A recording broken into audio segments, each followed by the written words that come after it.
Shalom, shalom. Somebody say divine favor. Again, divine favor. While we dive into the preparation of this yummy native pasta, let me gist you about a story of a girl who was exiled from her hometown, went to another town, and became the queen of that town. She was not just only queen, but she saved her people. How's this even possible, you may ask? Well, let's get into it.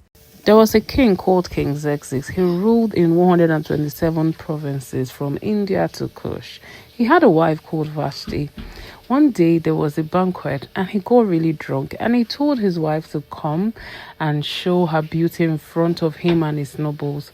But his wife refused to go, obviously because he was drunk and she didn't just want to come. However, that sort of disobedience angered the king. He consulted with his nobles in order to put this wife away. He dethroned her from the position of being queen.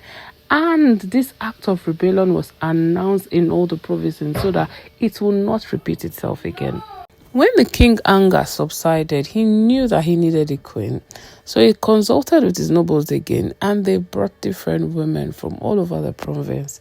Among one of them was a girl called Esther. She did all she was told, and after 1 year of a whole beauty treatment, she finally met the king, and the king was so pleased with her. Immediately, he made her queen. Everything was going fine until the king honored a man called Haman and put him in a high position, higher than all the other nobles. When he was being honored, Mordecai, Esther's uncle, refused to bow to him or honor him in any way. So Haman took it very personal. He hated Mordecai. He didn't just want to kill Mordecai. He wanted to kill Mordecai's people. When he found out Mordecai was a Jew, he went before the king and told the king, there are certain people whose ways are different from our ways. They don't obey the king.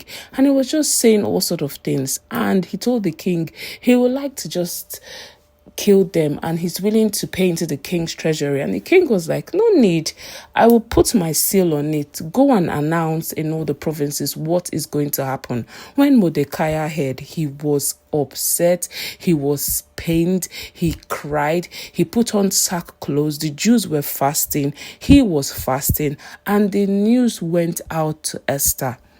The news got to Esther, and Mordecai told Esther, don't think because you are queen now you are exempted from this. You are also a Jew. You need to do something. And Esther was like, I cannot go into the king's presence just like that to make this request, except he sends for me.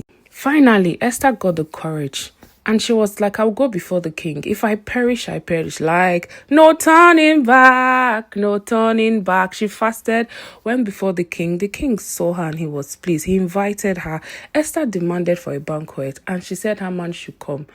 In the banquet, she explained everything that Haman was up to. And guess what? All the plan that Haman had against Mordecai, he was the one that used his head to carry it. Mordecai was spared. Somebody shout divine favor. Again, shout divine favor. May this kind of favor follow us all the days of our life. Esther was able to save her people, including her uncle.